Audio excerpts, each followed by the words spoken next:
Now with that ABC News exclusive, the mother who survived that tour boat explosion in the Bahamas is now speaking publicly for the first time. She and her daughter were both badly injured in the blast. ABC's Ariel Reshef is here and has that story for us. Good morning, Ariel. Good morning to you, Rob. And that family says their vacation started as any trip to the Bahamas might, with plenty of sun and snorkeling. But their dream boat ride quickly turned into a nightmare. Now they're opening up about those harrowing moments and the long road to recovery. It wasn't supposed to happen like this. Stacy Bender recounting those agonizing moments on board this tour boat in the Bahamas as it exploded into flames back in June. Move the boat! Move the boat! Cell phone video capturing the overwhelming chaos after the boat mysteriously ignited, sending thick black smoke billowing into the sky. 10 Americans and 2 Bahamian crew members on board at the time. Passengers screaming for help while desperately trying to escape the inferno. Doctor! Doctor! Bender now speaking out for the first time exclusively to ABC News about her idyllic family vacation that turned into a nightmare. I realized that I'm going through the air. I think sort of head over heels. And I thought they just threw me off the boat. That was gonna explode. I could see the flames, and I started scanning who I could see, and then Malika started yelling to me because her and I were the only ones launched. And she said, I can't swim, I can't swim. Fellow passenger, 39-year-old Malika Jackson, in the Bahamas celebrating her anniversary with her husband, did not survive. I didn't know how I could get to her because I knew I was hurt. Then I realized that it was shallow.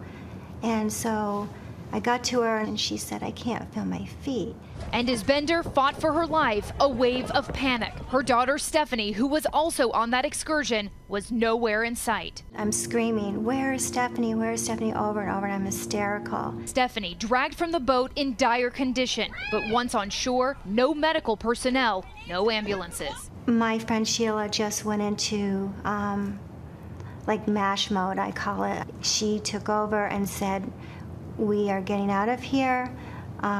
They found a truck somehow, and she just took charge, and I said, I can't walk.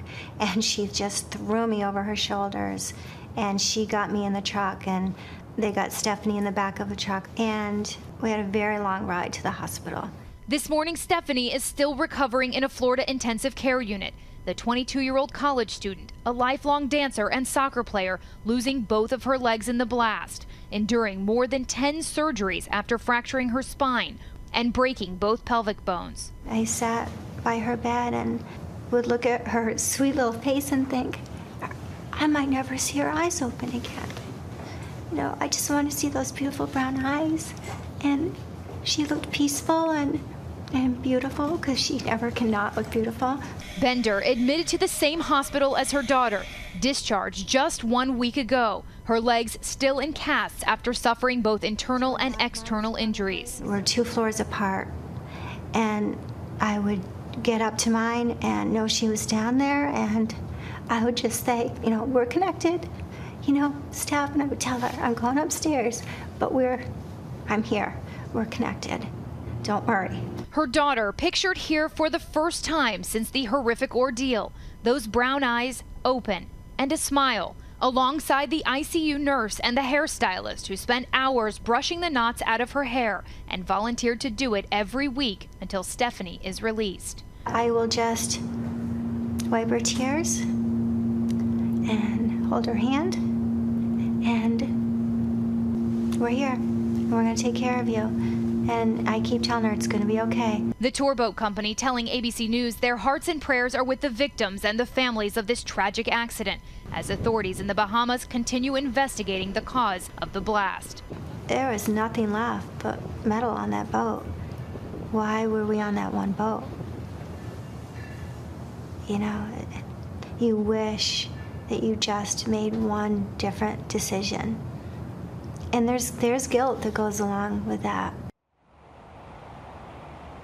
And Stefanie spiked a fever over the weekend, but doctors say they are optimistic. And the family says all of the thoughts and prayers that have poured in from all over the world, guys, is what is sustaining them and keeping them positive.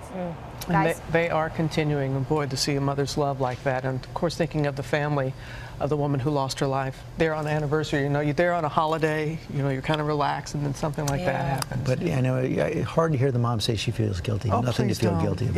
Yeah, no, nothing to feel guilty about at all. But to see that photo of Stefanie there smiling, Smiling. yeah, that certainly gives us hope. Hi, everyone. George Stephanopoulos here. Thanks for checking out the ABC News YouTube channel. If you'd like to get more videos, show highlights, and watch live event coverage, click on the right over here to subscribe to our channel. And don't forget to download the ABC News app for breaking news alerts. Thanks for watching.